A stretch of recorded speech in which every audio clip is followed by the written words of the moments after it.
Thank you, Mr. President. And I am here to join my colleagues today to speak about what I believe is one of the most significant parts of the Tax Cuts and Jobs Act that we passed a little over a year ago, and that's the opportunity zones. Senator Scott is the author and the brains behind this concept he's been working on for years, and I was really proud to be a co-sponsor of that bill, and I'm excited to see what's going to happen.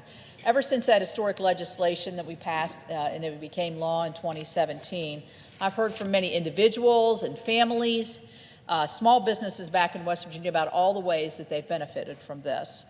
I've met with families who've been able to save for their children, whether it's to increase their children's education or actually get some things done around the house that hadn't been able to be afforded before. I've spoken with small businesses who've been able to expand their operations and create new jobs. I've heard from individuals who've been able to get back to their churches and to their communities. And I've seen firsthand the renewals, which I think maybe even the most significant, is a renewed sense of optimism and hope about where our economy's going, not just in our state, but across the country.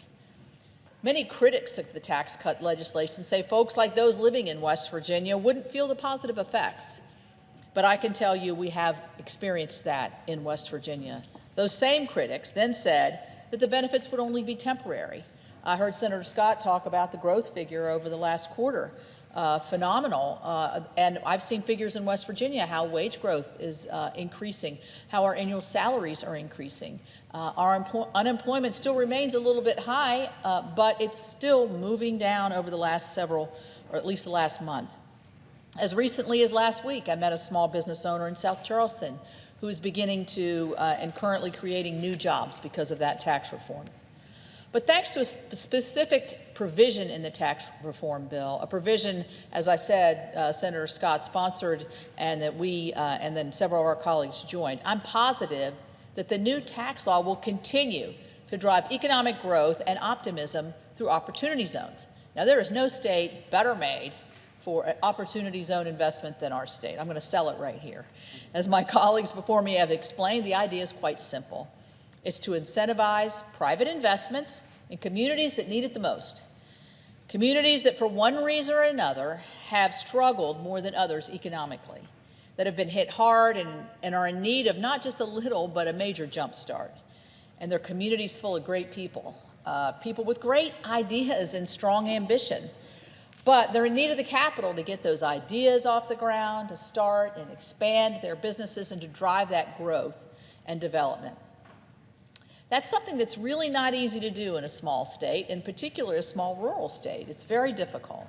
The New York Times actually reported recently that the rural areas around our country accounted for just 3% of America's job growth between the years of 2010 and 14. But with the creation of the opportunity zones, enthusiasm is growing across the Mountain State when it comes to our economic potential. Senator Scott talked about his visit to Huntington, and he did remark on the enthusiasm that he saw firsthand when he visited with me and we toured 3 of our state's 55 opportunity zones. During that visit, we met with a lot of businesses. We met with local and government leaders, and we met with education officials, city officials, about how opportunity zones can shape growth in that community as well as others across our state. I think Senator Scott would agree that the optimism was there and the excitement was palpable. The mayor of Huntington, Mayor Steve Williams, actually put it best when he characterized the trip as an opportunity to show not only what the community has been able to do to attract investment, but better yet, what the community aspires to do and become in the next generations or the next decades. And that's really what opportunity zones are all about.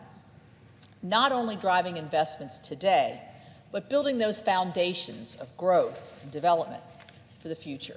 I think we can all think of an area we either live near or we've driven through in our respective states where that maybe used to be vibrant communities, whether in, say, Wheeling, where they had a big steel industry at some point, or in Weston, where there was a glass industry at some point. The downtowns have begun to shrink, but they're almost like sleeping bears. They're ready to wake up, and that's what I think opportunity zones are going to do. Today, a little less than a year ago, the governor made the appointments of 55 areas in our state. Law firms, accounting firms, investments, and several other are working in our state to use this new tax provision to bring jobs and growth to parts of our country that need it the most. Communities are developing pitch books. I've seen a couple on the internet to market their projects and proposals. Our city of Parkersburg is a great example of that. A nonprofit put together a pitch book that developed and shows where the investments can occur in and around those opportunity zones surrounding Parkersburg. And we've also seen the establishment of our first opportunity fund called the Savage Grant. So we've got some great momentum. We're working to build on it. My staff has just done an outreach on almost every single county, and we just finished a 3-day educational tour in partnership with West Virginia Forward, the Federal Reserve Bank of Richmond, and the West Virginia Department of Commerce to spread the word. The Benedum Foundation also, nonprofits are really interested in seeing this work. It takes some of the pressure off of them. If the private investment can come in, then the nonprofits can come in around and provide some of the alternative services and additional services that would be needed. So we're going to keep at it. And with Treasury's release of the most recent Opportunity Zone regulations, the program will be a viable tool that would be more viable than ever for investments in our operating businesses. I'm confident that West Virginians and others will make the most of it, and we should make the most of it, because this is a great idea, a great opportunity. It's a way to transform our communities and improve our communities and lift up individuals and businesses that contributed and build that bigger and greater foundation for a brighter future. So these are the kind of opportunities that we as Republicans, when we voted for this bill, we knew that this was a core part of our mission in terms of being able to deliver that firm foundation, and we're going to continue to deliver for West Virginians and for all Americans. Thank you.